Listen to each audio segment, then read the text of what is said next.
سرکولیټري سیستم کوم ته چې موږ نظام دوراني خون وایو.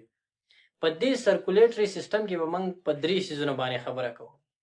یو په هارت زړه باندې، دویم په بلډ په وینه باندې، او دریم په بلډ ویسلز په دې رګونو باندې. د ټولو نه اول موږ خبره کوو په هارت باندې، په زړه باندې.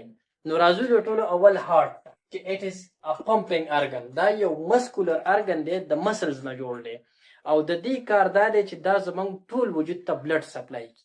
نو دا یو مسکولر پمپینګ ارګن دی، د مسل نه جوړ دی او پمپینګ ارګن دی. مطلب دا دی چې ټول وجود ته، ټولې باډۍ ته بلډ پمپ کوي، بلډ سرکولیټ کوي. د دې لوکیشن کم دی؟ د هارت زموږ په باډۍ کې په چیسټ کیویټي کې لیفت سایډ ته موجود دی. زموږ کم ریبس چې دي، پوښتۍ، په دې پوښتو کې دننه د چپ سایډ ته موجود دی. یو سایډ ته او بل سایډ ته د دې نه لنګز دي، پیپړۍ.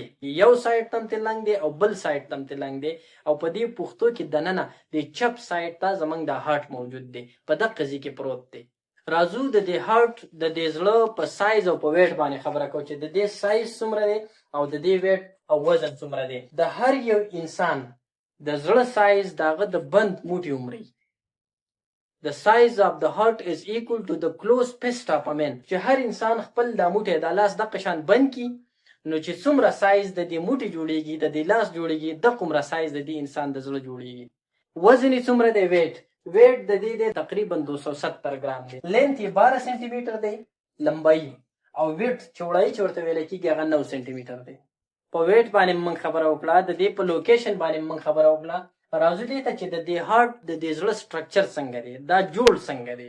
ګوره تاسو د سټرکچر ته وګورئ، دا زمونږ زړه دی. زمونږ د دې هارت د دې زړه نه تېر چاپېره 3 پردې راته وي. دا کوم چې بیروني لیر دی، دا ټولو بهر، دې ته پیریکارډیم ویل کېږي. دا دی پیریکارډیم. دا کوم چې ورپسې بیا بل لیر دی، دې ته ویل کېږي مایوکارډیم. دا درمیانه لیر دی، دا مایوکارډیم دی. او په دریم نمبر دا کوم چې دننه دی که نه، دا انټرنل، دغه ته انډوکارډیم ویل کېږي. نو 3 لیر دي. د بیروني ته پیریکارډیم ویل کېږي، دا پیریکارډیم. دا دویم ورپسې چې دی دا مایوکارډیم دی، او دا کوم دی که نه، دا انډوکارډیم دی. دا کوم بیروني لیر چې دی دا پیریکارډیم. د دې نه یو قسم لوبریکنټ سیکریټ کوي، هغه ته ویل کېږي پیریکارډیل فلویډ. دغه پیریکارډیل فلویډ چې دی د دې کار دا دی چې دا زموږ زړه بیټس کوي، حرکت کوي. په دغه کې د لوبریکنټس کردار ادا کوي. مطلب دا چې د زړه ته په دې بیټس کې، په دې کنټریکشن او په دې ریلیکسیشن کې دې ته اساني ورکوي، هیلپ ورکوي. راځو اوس د زړه ته دننه ورننه وځو. لیرز خو مونږ ویل، لږ دننه ورځو چې په دې دننه زړه کې څه دي. نو دننه چې کله مونږ د زړه ته ورشو، نو په دې کې دننه چیمبرې دي. دا ټول زړه مونږ په 4 چیمبرو، په 4 خانو کې تقسیم کړی. دا تاسو دې ته کتلی شئ، په 4 خانو کې داسې. نو په دې کې دا یو رایټ ایټریم دی، دا بل چې دی لیفټ ایټریم دی. دا لاندې چې کومې خانې دي چیمبرې 2، په دې کې دا یو رایټ وینټریکل شو، دا بل لیفټ وینټریکل شو. مطلب 4 چیمبر شو د زړه. رایټ ایټریم، لیفټ ایټریم، رایټ وینټریکل، لیفټ وینټریکل، دا 4 چیمبر شو. د رایټ ایټریم او د رایټ وینټریکل په منځ کې دلته یو وال لګېدلی.